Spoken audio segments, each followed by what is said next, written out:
किसान साथियों, कई बार हम सही से खादों का इस्तेमाल करते हैं, हम सही समय पे सिंचाई करते हैं, हम अच्छी किस्मों का चयन करते हैं, हम अच्छे से देखभाल करते हैं, फिर भी हमारी फसल में पीलापन आ जाता है। यह पीलापन किसी खाद की कमी से नहीं होता है। यह पीलापन किसी आपके कम सिंचाई या ज़्यादा सिंचाई की वजह से नहीं होता है। यह पीलापन कम देखभाल की वजह से भी नहीं होता है। यह पीलापन एक रोग लगता है, उसके कारण हो जाता है। एक बीमारी, एक कीट का प्रकोप होता है तो उसके कारण हो जाता है। तो आज हम इसी के बारे में जानने वाले हैं। यह समस्या जड़ माहू से भी आ जाती है। कई बार हम सोचते हैं कि हाँ, नाइट्रोजन की कमी हो गई होगी, कई बार सोचते हैं कि हमने जिंक नहीं डाला है, कई बार हम सोचते हैं कि हाँ, मैग्नीशियम नहीं डाला, फेरस नहीं डाला, तमाम चीज़ें हमने इस्तेमाल नहीं की, हो सकता है इस वजह से पीलापन आ गया हो। लेकिन होता कुछ और है। जड़ माहू गेहूँ के लिए बहुत ही घातक कीट होता है। आपकी फसल में ये बहुत ही नुकसान पहुंचा सकता है। आज की वीडियो में हम इसके ऊपर जानकारी आपको देने वाले हैं।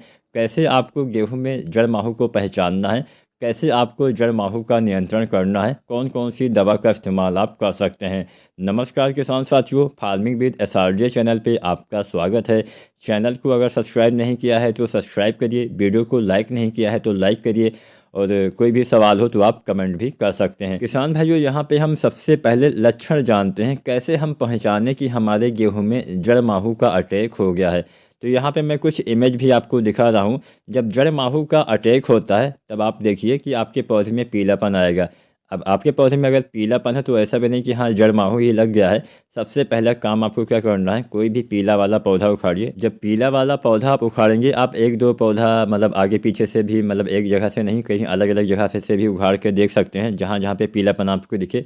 अगर पीले वाले पौधे की जड़ों में कुछ महीन महीन छोटे छोटे कीड़े आपको नज़र आ रहे हैं, जैसा कि मैं इमेज आपको फिर से दिखा दूं, इस तरह से अगर आपके खेत में कुछ भी आपको जड़ों के पास या फिर तने के पास भी ये नज़र आ सकता है, मिट्टी के सतह के आसपास रहते हैं, तो यहाँ पे तने या फिर जड़ में अगर आपको ये कीड़े नज़र आते हैं तो समझ लीजिए कि आपके गेहूं की फसल में जड़ माहू का अटैक हो गया है।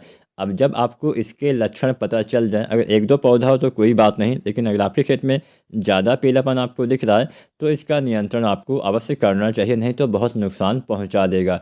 तो चलिए जानते हैं कैसे हम इसका नियंत्रण कर सकते हैं, हमें क्या इस्तेमाल करना चाहिए। किसान साथियों, इसके इस्तेमाल के लिए आपको एक दो चीज़ों का इस्तेमाल करना है। अब यहाँ पे कई बार क्या होता है कि जब जड़ माहू का अटैक होता है तो फंगस जनित बीमारियाँ भी, जब आपके पौधे पीले होने लगते हैं, आपने ज़्यादा पानी वगैरह भर दिया होता है तो उसमें फंगस भी लग जाता है। तो हम दोनों तरीके आपको बताएंगे कि अगर फंगस का अटैक भी हो गया और जड़ माहू भी लगा हुआ है तो कैसे हम कंट्रोल करें। तो सबसे पहले हम जड़ माहू वाली आपको दवा का फार्मूला बता देते हैं।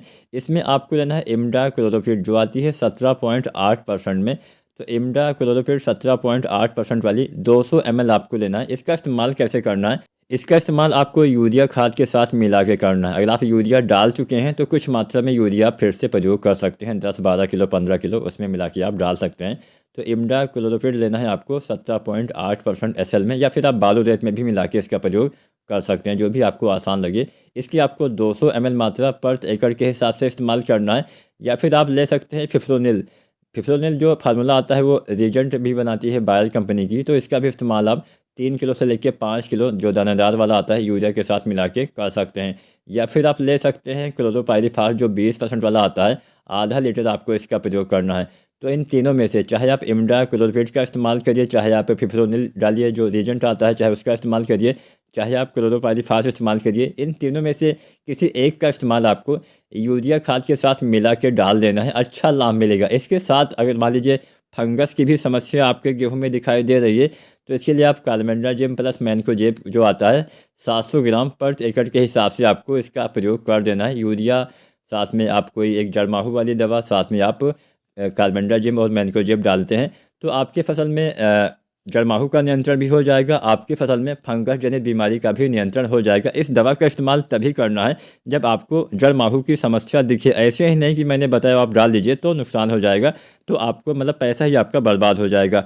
तो उम्मीद है आज की वीडियो, आज की जानकारी आपके लिए उपयोगी साबित होगी। कोई भी सवाल हो, कोई भी डाउट हो तो आप कमेंट करिए, और चैनल को सब्सक्राइब नहीं किया है तो सब्सक्राइब करिए, वीडियो को लाइक करिए। धन्यवाद।